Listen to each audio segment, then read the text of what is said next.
Ganun din po ba ang panawagan niya, sir? Kapareho ng panawagan ni Mayor Baste? Ako ilalagay ko sa ganito. Umaasa pa rin ako that darating yung panahon at sana ito'y sa lalong madaling panahon. The President will step in. Itigil na itong kalokohang itinutulak na People's Initiative because he knows, I know, personally, kaming dalawa, alam namin ito, hindi ito sa mga agendang napag-usapan namin na itutulak namin kung sakasakaling kami ay palarin nung siya ay kandidato pa lamang. Hindi ito.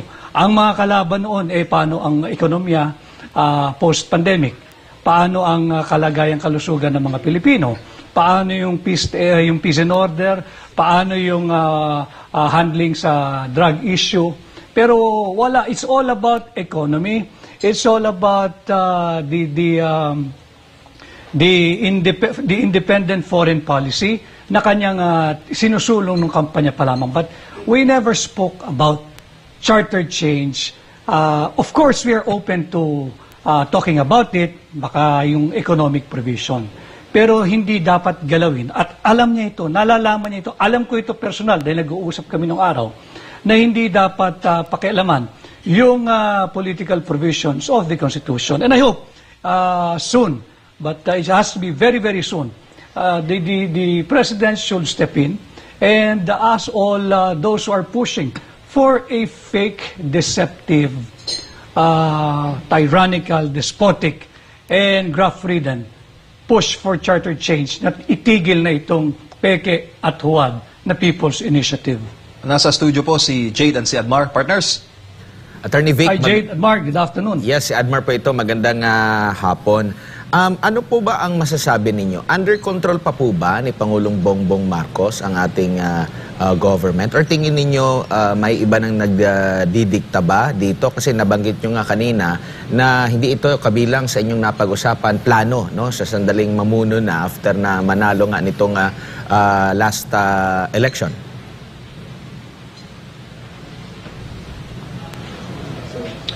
Kinakailangan niya, kagaya ng sinabi ko, Admar, President Marcos needs to step in and he needs to step up and assert his leadership as our president. Because whether we like it or not, he is our president. And as leader of the country, bilang ama ng Republika ng Pilipinas, normal naman na nagtatalo-talo yung isang pamilya, yung mga anak mo, yung mga kapatid mo, pinsan mo. Pero pag kinakailangan na mag-referee ng isang ama para magkaroon ng stability at kapayapaan sa isang pamilya, kinakailangan naman, hindi na tayo magpatumpik-tumpik pa at makialam na si Pangulong Marcos. At yun nga, patigilin na niya yung mga nagtutulak ng huwad na People's Initiative tungo sa charter change. Matagal na kayong magkakilala ng ating Pangulo. Tingin mo, kaya niya, sabi mo nga, mag-referee dito sa mga pangyayari na ito? Ako naniniwala pa sa ginusto, kakayanin. Basta't ginusto, kakayanin. Alam mo naman, pagkaayaw, maraming dahilan. Yes, partner Jade. Oo. Attorney, si Jade po ito. Kanina, narinig namin itong pahayag ni Attorney Glenn Chong hinggil ka po dito kay FL, First Lady Lisa Marcos. Kayo ho ba'y naniniwala? Ano ho ba yung papel ni FL dito po sa isinusulong na People's Initiative para sa Chacha? I rather not respond to your question for now because I have no, as you have known me by now, Jade, hindi ako palasagot doon sa bagay na wala akong personal na nalalaman o kinalaman at hindi ako pumapatol doon sa, with all due respect, sa tanong na conjecture or hypothetical. I'd rather talk about what's happening, itong substansya nung galaw para amendahan ang ating saligang batas. Subalit kagaya nga nung nasabi ko kanina, hindi ito yung People's Initiative na nakasaad sa ating saligang batas. Hindi yan yung Section 2 of Article 17 of our Constitution.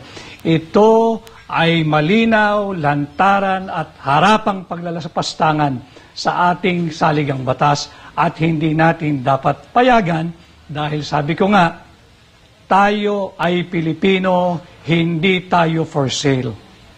At naniniwala din ho ba kayo, attorney, na may ibang, may nagpi-feed ng ibang impormasyon tungkol sa Chacha sa ating Pangulong Bongbong Marcos?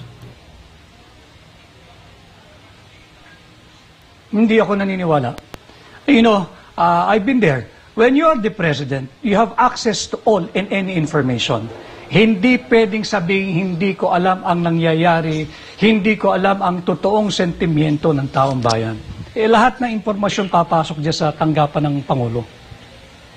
Attorney, si Admar po ito kanina, narinig nyo ang pahayag ni Mayor Baste Duterte. Tumbok ba yung kanyang mga sinasabi na dapat ng, kumbaga, nabanggit nyo nga, alam ng Pangulo ito. Kulang lang talaga ng push na magsalita siya. At, pero dun sa halos huli na sa kanyang pahayag, kung hindi niya kakayanin, lalo na ang pagresolba nito, mas maigi na mag-step down na lang siya.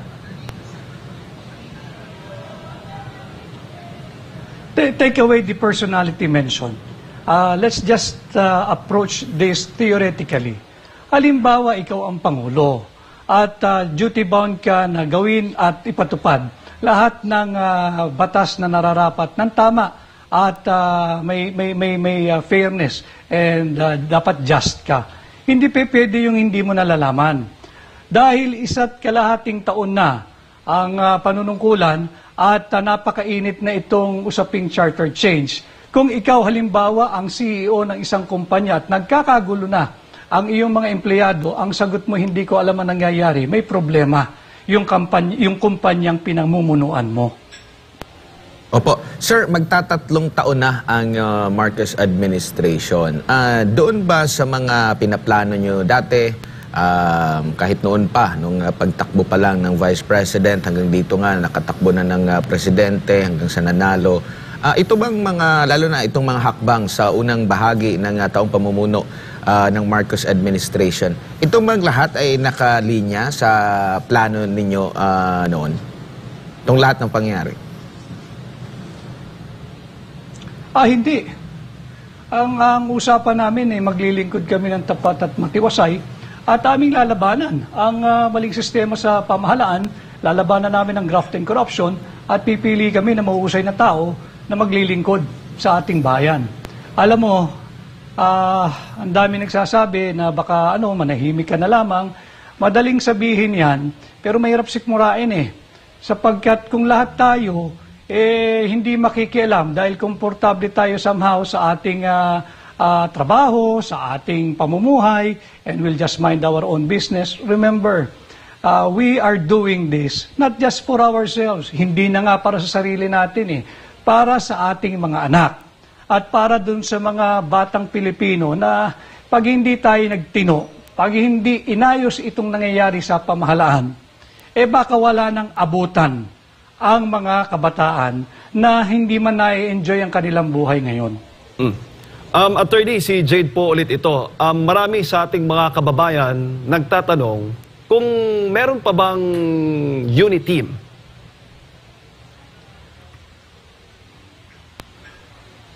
Wala na. Paano tayo magkaka-unit team? Inayaang magwatak-watak ang Pilipino sa simpleng usaping peke, huwad na People's Initiative. Sino naman ang nakikinabang nito? Iilan lang yung mga talagang sakim na manatili sa kapangyarihan. Yung mga gutom na sinisip-sip at talaga namang inuubos ang pondo ng ating bansa. Walang unit team, wala nang unit team. At nakikita naman ninyo yung sentimiento dito sa Davao City, dito sa ginagawang Leaders Forum. Walang unity. At maaari namang gamutin yan. Makialam lang si Pangulong Marcos, ipatigil niya yung People's Initiative na huwad. Total, sinabi naman niya, hindi niya interes ito. At sang-ayon siya na this will cause a lot of division in our country. Heto na nga tayo, nagkakawatak-watak at salungat doon sa mensahe nung kanyang kampanya na unity o pagkakaisa. Attorney, si Speaker Martin Romualdez ay makailang beses na itinatanggi yung mga akusasyon na siya ang nasa likod nitong People's Initiative para sa Chacha. Ngayon, next week, by Tuesday, kung hindi ako nagkakamali, magkakaroon din ng investigasyon ang Senado hinggil nga sa bayad kapalit ng pirma. Pero yung mga kababayan natin na nakaranas nito ay takot naman na magsalita. Yung mga opisyal na sa gobyerno na mismong alam nila yung mga nangyayari. Papaano kaya iyan sila ay mahikayat na magsalita para labanan itong sinasabing bribery initiative? Alam mo, hindi naman nakakagulat na may pangamba o takot yung ating mga kababayan, lalo na yung nakapaloob sa hanay ng ating gobyerno dahil siyempre livelihood or job is on the line. Tatakot yung mga yan. Subalit, hindi tayo dapat matakot sapagkat sabi nga ng isang naparinggan kong nadinggang ko nagsalita sa isang pagpupulong na ang tao raw ay maaaring a man may live his life without wealth, a man may live his life without friends. But a man will not be able to live his life without a meaning. Huwag tayong matakot. Minsan lang tayong mabubuhay at ito, para ginagawa natin para sa bansa. Ano ba naman pakalam natin sa charter change kung iisipin natin? Pero hindi dapat ganun ang ating mindset sapagkat pag ginalaw mo na ang charter change, ang ating saligang batas, hinayaan nating lapastanganin, pati ang ating karapatan ay kanila na ring sisikilin. Sigurado yan. Attorney, Partner Jade, Partner Admar, may mga tanong din ng ating mga kababayan. Recently, sir, we've seen your work during the campaign sa 2022 elections, but during the first quarter of the administration, na-issue po kayo doon sa mga conflict of interest. Tapos, tumatanggap daw umano ng pera sa kabalit ng appointment. Wasn't for all, sir. Ano ba ang paglilinaw mo sa mga issue na yun? Well, unang-una, ako'y talagang hindi sumasagot noong mga panahon na yon sapagkat meron akong respeto doon sa opisinang aking kinakatawan. Alam mo, ang Office of the Executive Secretary, napakataas niyan. That is the representation of the Office of the President. Binabanatan ka ng mga, alam naman natin, bayarang vlogger, bayarang broadcaster, yung mga kilalang nagpabayad na broadcaster. But they don't deserve my time.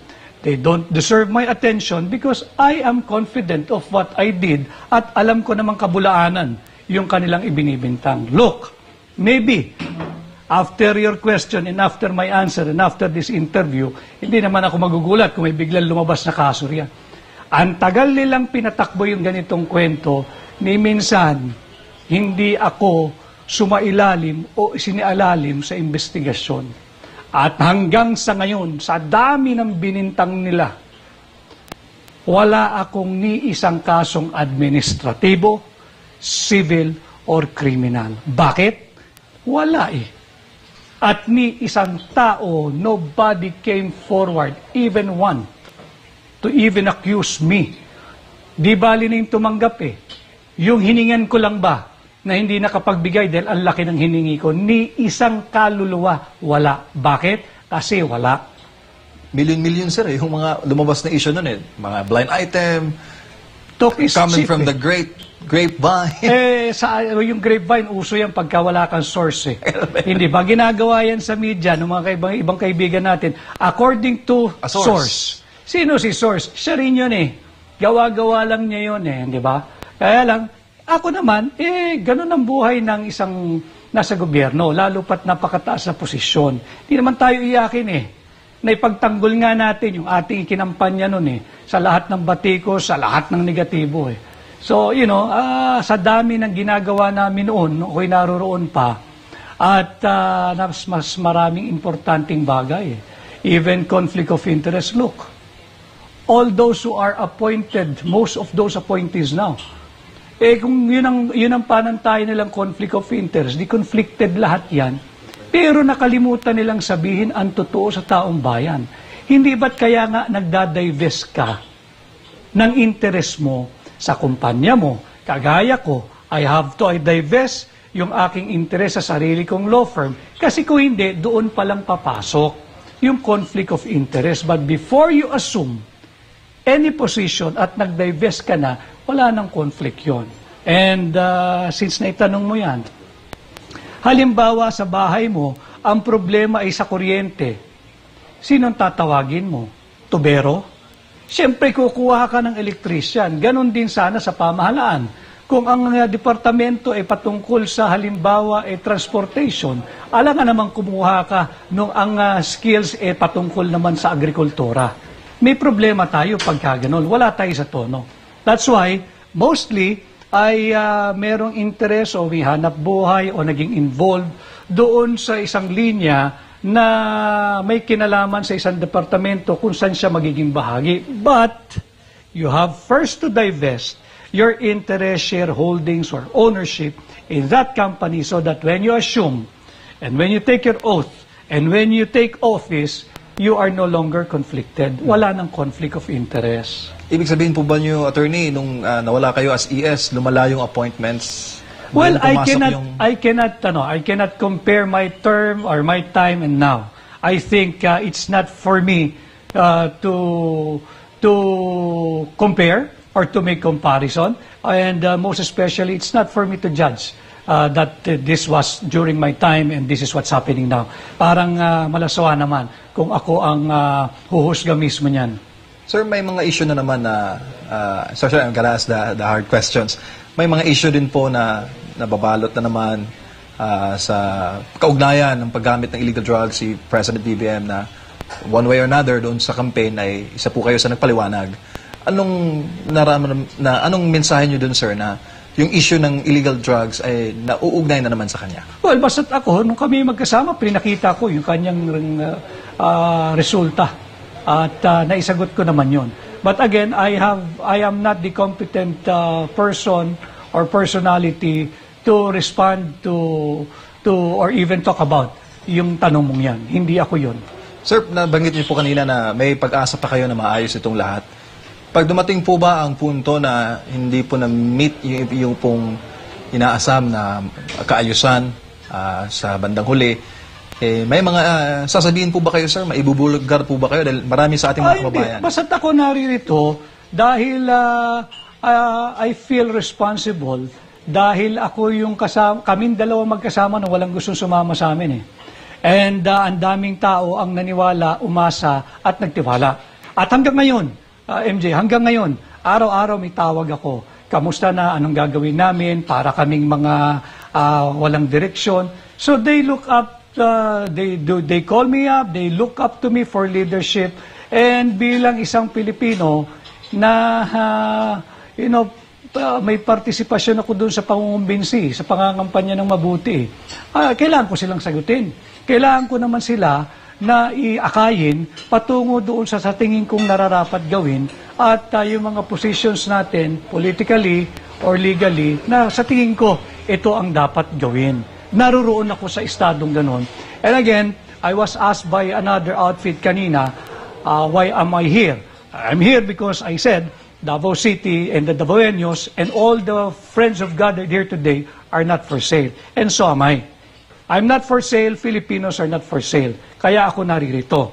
And I am expressing my view, mahirap yung sinasabing natatakot Dahil ako, I'm a man of law, nakikita, malinaw sa saligang batas, I have the right to express my own opinion. On a personal note, sir, namimiss niyo po ba si Presidente BBM bilang kaibigan? Marami po kayo pinagsamahan. Oo, kaibigan ko yun Kaibigan ko yun. Wala namang kaming diferensya Wala kaming pinagtalunan, wala kaming pinag-awayan. And I still wish him well, and I hope he succeeds. But kailangan mag-step in si Pangulong Marcos. Kung walang pinag-awayan, sir, kayong dalawa, sino ang may gap? Saan po kayo kaya nadali doon sa loob? Let me put it this way. We were treading the right direction. Kaya lang napakarami, counterflow So, my decision then was, di bali na, I'd rather walk limping, slowly, as long as it's the right direction. Hindi naman ako impressed doon sa mabilis, but going the opposite way. Yun ang nangyari sa amin. Yun ang nangyari sa akin. But if you ask me, if may regrets, wala.